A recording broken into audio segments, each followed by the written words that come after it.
Magandang buhay mga taga-subaybay! Narito na naman tayo sa isang episode natin na pinamagatan, Karaykayang Tuway sa Baybay ni Anthony Bertes.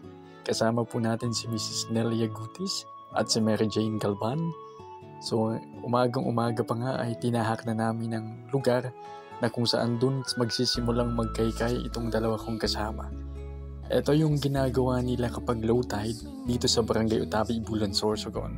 At hindi lang sila, iilan lang sila sa mga nagkakaykay ng shells dito sa Barangay Utabi, Ibulan, Sorsogon. Lalong-lalo na kapag napakalaki ng low tide. Talagang makikita natin yung kumpol ng mga nanay, kahit mga tatay, may mga dalaga, may mga binata. Nasama-sama sila o hiwa-hiwalay nagkakaykay sila ng mga shells para gawing pang-ulam. So alam naman natin na ang shells isa sa pinakamasustansyang seashells na pwedeng i-offer ng dagat sa atin. At syempre, habang nagkakaykay si Ate Nelia, kasama na yung mga kwentuhan, lalong-lalo na kapag may mga nanay din na naandun sa baybaying dagat na nakatambay. So dito nga nagsisimula na silang mga hikay ng tuway. As you can see, talagang kailangan nilang kalkalin yung lupa. Kasi doon natin mahahanap yung mga shells. Hindi lang naman on the spot makikita mo nakalitaw yung shell, kundi talagang tatrabahuin mo sa pagkaykay. Or sa Bicol, mas kinangani, mabugtawon sa kamot, pero yun yung kinakailangan na gawin mo para mahanap mo yung nagkukubling mga shells. At the moment na nakakahanap ka ng shell habang kinakaykay mo yung lupa, talaga iba yung sarap, iba yung saya sa pakiramdam. As parang nanalo sa, hindi naman sa loto, kahit anong palaro basta parang nanalo. So iba yung feeling na nakakakita ka ng shell sa matapos yung pagpapagod mo sa pagkakaykay talaga dun sa lupa.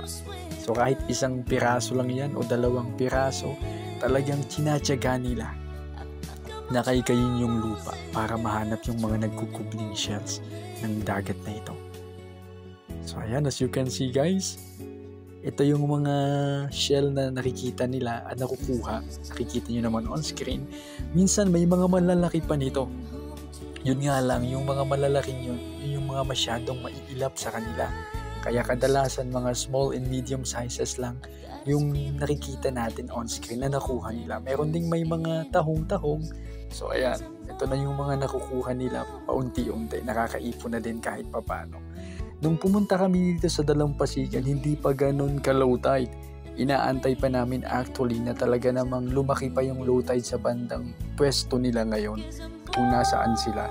Kaya naman, habang nag-aantay kami na bumaba pa yung tubig, so sinimulan na ng dalawang ito, ni Ate Nelia at si Ate Jane, na magkaykay dun sa malapit sa pinagkakaykayan nilang lugar.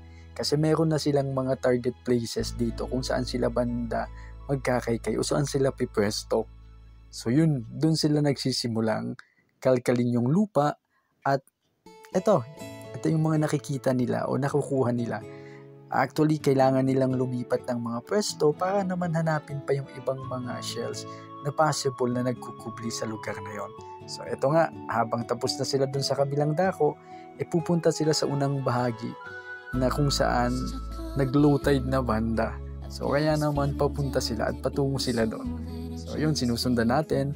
So magtataka kayo kasi may mga bata. So sinama na ni Ate Jean yung mga anak niya kasi walang magbabantay sa kanila. So paano guys, puputulin ko muna ang video na to. Sa mga susunod pang kabanata, panigurado marami pang episode na ilalabas tayo. Okay, maraming salamat sa pagsama. Hanggang sa muli, paalam!